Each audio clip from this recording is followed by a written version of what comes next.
here is what we are doing today. We are heading to the appraisal for the fix-upper house next door that we're purchasing, or my sister is in the process of purchasing, so that we can expand our family compound. And everything really hinges on this appraisal. And it's important to know what role an appraisal plays when buying a house, especially a house that needs a lot of work. So usually what happens is when you buy a house, there's a couple different things that you have to get through. And one of them, if you are getting a mortgage, is the appraisal by the bank. The bank is not going to give you more money for a house than they think it is worth. So for example, let's say you are purchasing a home for $450,000 and you're taking out a mortgage, right? Like you're taking out a mortgage for that $450,000. The bank is going to send out their own appraiser.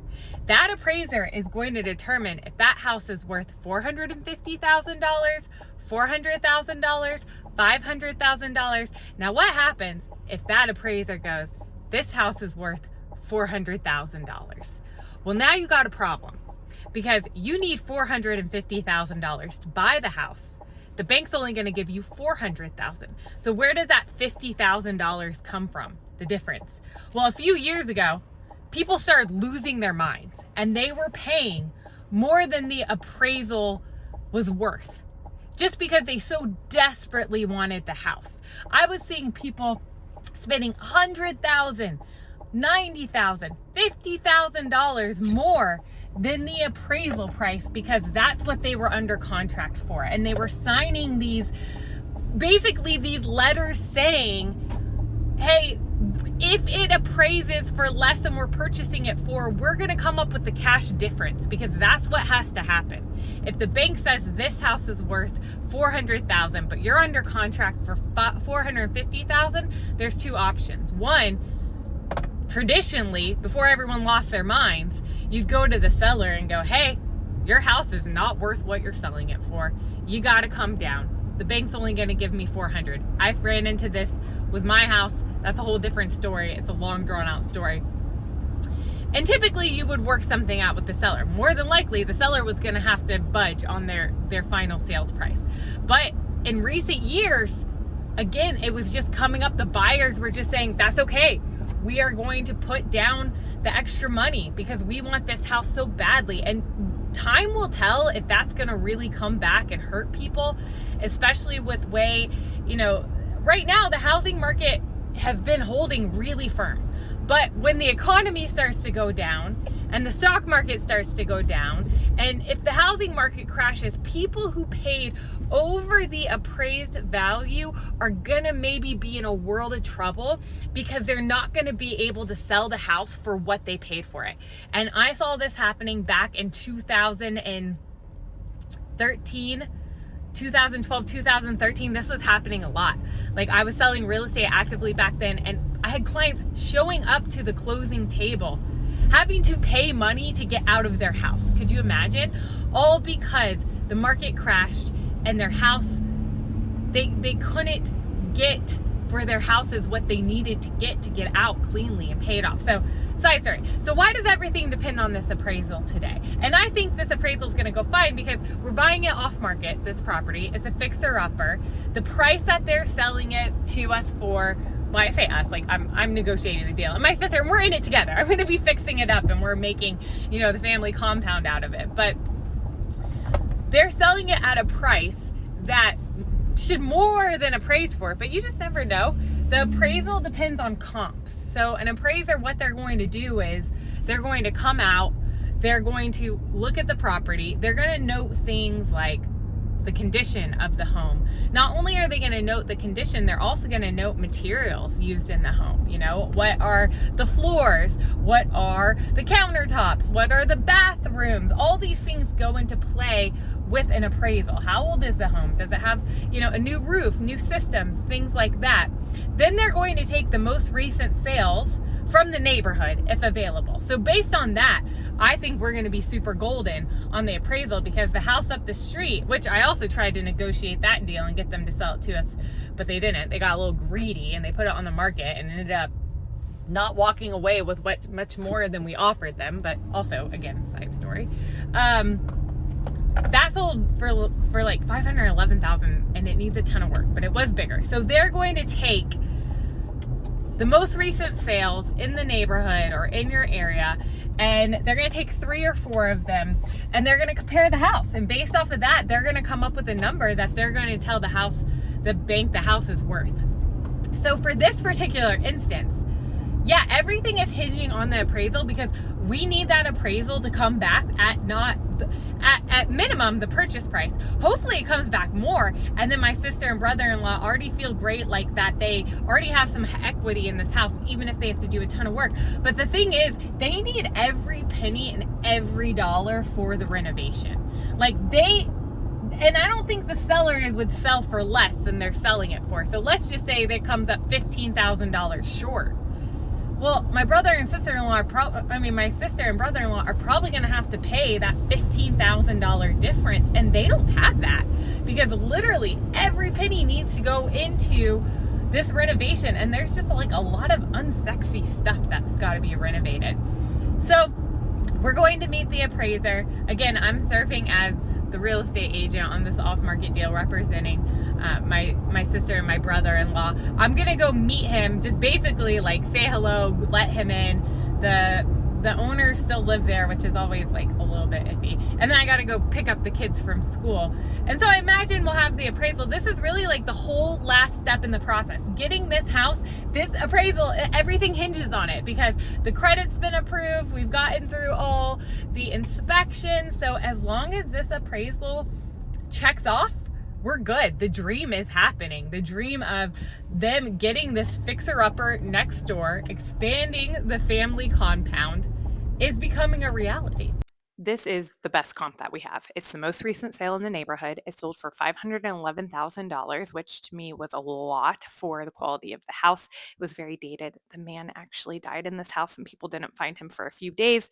We still tried to buy it and they wouldn't sell it to us for what we thought it was worth. So it's probably for the better that that didn't work out. I'll tell you a little bit about what happened with the appraisal for my house when we purchased it. The house that you've seen me renovate in the past 3 years. Now, we also bought this property as is, because I felt like it was being sold at a price worthy of that based on market comp. So I actually had it was not on my radar at all that we might run into an appraisal issue with our property. Like zero on my radar. I've sold real estate and I thought, ooh, I hope it appraises.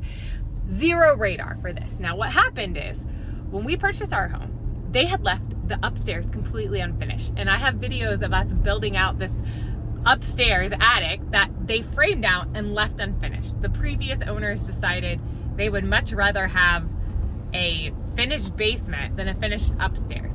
Well, the appraiser that got assigned to come appraise this house when we were buying it from the bank, because the bank randomly assigns appraiser, like it's like a lottery. They hit a button and it comes up with an appraiser. So the random appraiser who got assigned shows up to the house.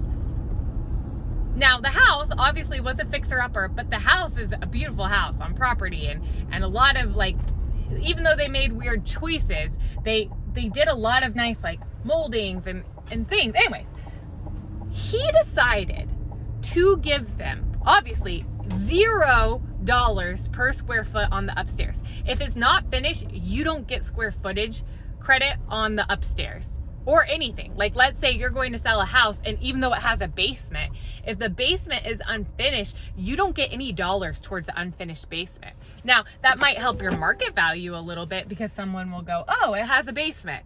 It has an unfinished basement that can be finished. But in terms of an appraiser giving you any money for it, $0. And he gave them, so $0 for the upstairs. And for the finished basement, which cosmetically, not like my favorite, painted green, had carpet, but it's a good amount of square footage in the basement that they finished. And it's a walkout basement, bedroom, bathroom, big living room, moldings, all the things. $30. $30 a square foot. That was the lowest I have ever seen per square foot given. In all of the real estate I've done, $30 in an area where, now basement square footage does not equate the same as first floor or second floor, but $30 in an area where the square footage price around here is $250 to $300 a square foot, you give them $30. And he said, quote unquote, what kind of idiot finishes an upstairs finishes a basement over an upstairs? But the problem was that $30 square foot valuation for half of what the square footage was of the house at the time. We had a huge problem. It came back $75,000 less than the agreed upon purchase price. And when we were purchasing this home 4 years ago, we had no extra dollars. Like, we were taking every bit of equity from the sale of our last house that I fixed up and pouring it into the down payment to purchase this property. We were fresh out of a few years out of my husband's surgical residency. We were paying off all of our debts. Like, there was no extra money. So we could not come up with $75,000 difference to get this place. We wanted it. It was a dream, but it couldn't happen. So we went to the woman who was selling the house and we just said, hey, listen, we are totally dependent on the bank giving us a loan to get this house. It's a $75,000 difference. We're a young family. We're taking everything we have from the sale of our other house to cover the down payment and closing costs and things like that. We can't give you this. And she did not respond well to the appraiser. She wanted the appraiser's information. Pretty sure she called that appraiser up and was not real nice to him, which did not make him change his appraisal. And we gave her our best offer. We were like, this is all we can come up with. We were willing to pay a little bit over because we wanted the dream, but not to a point that it was going to financially put us in a bad place or risk, security for our family. And she said no. She said no. She's like, this is the price. This is the price we agreed upon. I'm not changing it. And we had to walk away. We terminated the contract over the appraisal. And it looked like it was done. I had told the real estate agent, that listing agent, hey, we're here. We still want to buy the house. This is the best we can do. We can't. And the house went back under contract with another buyer at her original asking price. The buyer was mainly cash, so I don't think they were as dependent upon, the bank if it didn't appraise. And it looked like it was done. But I remember praying and asking God and saying, God, if this is for us, nobody else's name will be on it. And I don't mean that in a way to take away from somebody else. But if God has your name on something, it's for you and it wasn't for them. And so it doesn't need to work out for somebody else. And it's not about taking it away. But I just remember coming by the property and praying and saying, God, if our name is on it, no one else will have it. And the seller and this new buyer got into some type of disagreement, and she was kind of volatile, and so she just decided to terminate the contract, called us back, and accepted our offer. And I think we ended up paying, out of the $75,000 difference, we were able to do $25,000 to secure it. Now, in the long run, that was a good investment because our property has more than doubled, especially with what we've put into it. But you have to be careful. You have to be careful if you pay more than an appraisal, because you run the risk of spending more on your home than it's worth. And appraisal and market value are not the same. But again, we're going to see if this puts people in trouble. Hoping everything goes smoothly, hoping that it comes back more than the purchase price, which I feel confident it will, because again, they need every penny. And I say we, because I'm going to be helping out to do these renovations. So I gotta go pick up the kids from school. So